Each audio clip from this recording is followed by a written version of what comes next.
Hello, this is Bug News, and today we're going to talk about Gilbert Arenas and Kwame Brown. As you know, Kwame Brown's been upset with Gilbert Arenas and some other NBA players about when they do interviews and they bring up Kwame Brown. But this particular time, both the guys met on a panel and they tried to hash out their differences. So basically, it was very interesting. Of course, a lot of dry snitching happened. And it's entertaining to some extent, and then it's also kind of sad on some extent. But anyway, the link is in the description for the interview. All right, so this interview kind of started out. Kwame was having some phone issues, and then Gil said, "Don't let him leave." He'll say his phone dead. So Gil was implying that Kwame didn't really want to do the interview because he was gonna get embarrassed. And also, let me add that Tommy Sotomayor said Gilbert embarrassed Kwame. I don't see it that way. I see it that everything Kwame said, he got about Gilbert, he got him to verify in his actions. And Tommy Sotomayor, who's a content creator, he ain't gonna point that out. So, and we're gonna go over. So remember, he said, okay. So, he said about the phone. So then Kwame came back at Gilbert, when he came back on, and said, "Oh, you're going to be a tough guy now." And then he was talking about how he almost got robbed in the club, which was pointed out later. And Kwame had to stop the robbery, him and his brother. And at that point, and he was and then throughout the interview, Kwame was trying to point, until I got to know you and found out how you were and things like that. He was trying to say that that Gil was a jokester and things like that.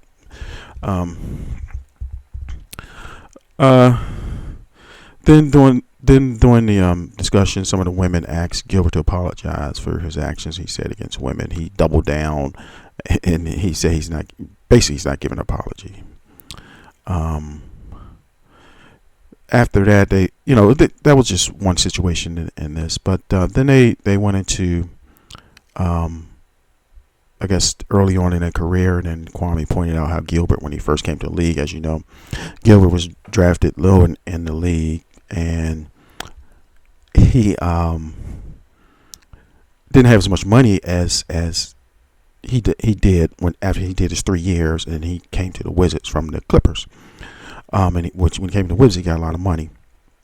But Kwame said that Gilbert, doing the rookie, I guess they have a rookie. Well, all the rookies have some type of training, and they asked him Gilbert what he wanted to do, I guess, after he finished he finished his time in the league.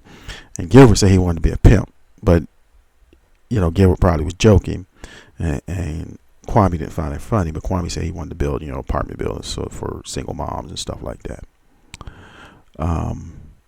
And I think I already said it. Gilbert did spend a lot of his money up, and he had to borrow from his friends. Look at my notes here.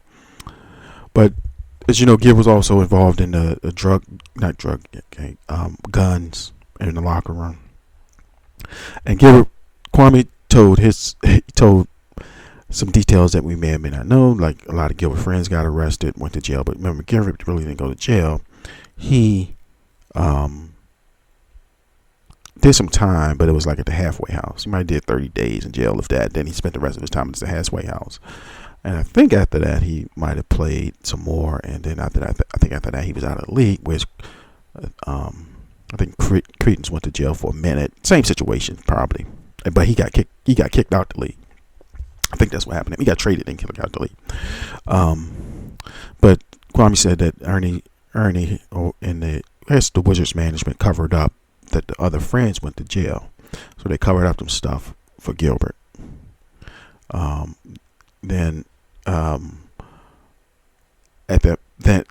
they pointed out, but Gilbert said that Cretans was his rookie, meaning I guess they must assign a rookie to a player on the team, a senior player on the team, and they're supposed to look out for him, answer questions. So Gilbert said, anytime you need this, he was saying things that he did for Cretans. Even when Cretans was in jail, he said he was still doing stuff for him. But he said, the gun thing was a gambling situation, and Cretans said he was going to shoot him. Gilbert brought the guns there, said pick one to shoot him. And it wasn't like, I guess I'm assuming that Cretans didn't have any guns himself. So Kwame also pointed out that, see, look at this guy's character, right? He's gonna do that. This type of stuff, where he didn't have to do that type of stuff, which caused a lot of drama. All right, so that's pretty much how it played out. But then, of course, they were going on. Kwame just basically asked not to talk about him because he didn't want him to answer the question. He said send them to him if they had any questions about his career in the NBA, and he'll answer them. So so that's what Gilbert's take on there. And then also, doing this, Tommy Sotomayor, who was saying Gilbert won, but like I said, Gilbert didn't win. Kwame kind of leveraged the situation to point out some things he was saying about Gilbert, because Gilbert basically confirmed everything Kwame was saying about him if you watch it closely. And it's just my commentary. So there's one situation where Gilbert was trying to imply that Kwame was a drunk, and because he told Kwame, who was drinking a beer at the time, to put the beer down, XYZ, and Kwame came back, said, hey, I'm a grown man, I have a beer. You trying to imply that I'm a drunk or something like that? Because I think someone else in another interview implied that. And, they went back and forth, and Kwame still pointed out that Gilbert was under, I guess, the media's control, and he's under their payroll to continue on. That's basically why he's trying to shut Kwame down with all this stuff. He said he kind of made him look bad and stuff. But then we found out that if you remember a situation when Kwame was saying that they benched him because he didn't want to sign with Gilbert's agent, so then he got benched in like the playoffs. But Gilbert said that Etan Thomas told him that theory, and Kwame got a little offended, like, oh, you trying to say I can't think, because I don't know if you ever met Etan. He's he always seems like a pretty intelligent guy, well read and things like that. So he pointed that out, right? So Kwame got a little offended with that, and say, oh, you trying to say I can't think and XYZ. After that, I think they got rid of Kwame and they brought in I forgot I had his name written down here. Let me see if I can find the name. But they brought in a center.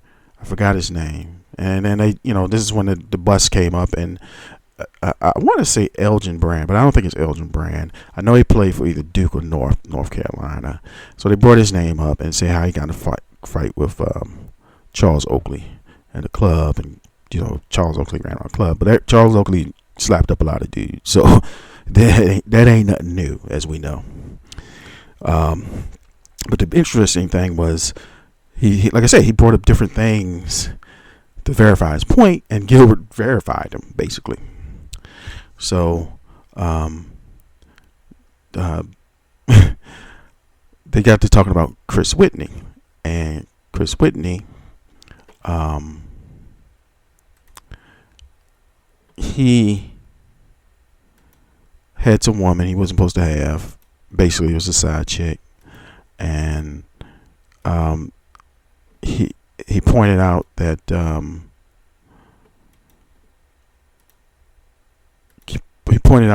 Gilbert saw this woman and said, "Oh, I make more money than he does. I'm gonna have to get that." Basically, he was, referring. Oh, the guy that Oakley got into a fight was Brendan Haywood. So let's get back to Chris Whitney. So then,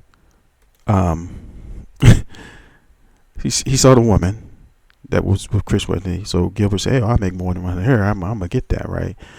But Kwame referred to Gilbert as a side chick whisperer. So he backdoored Gilbert.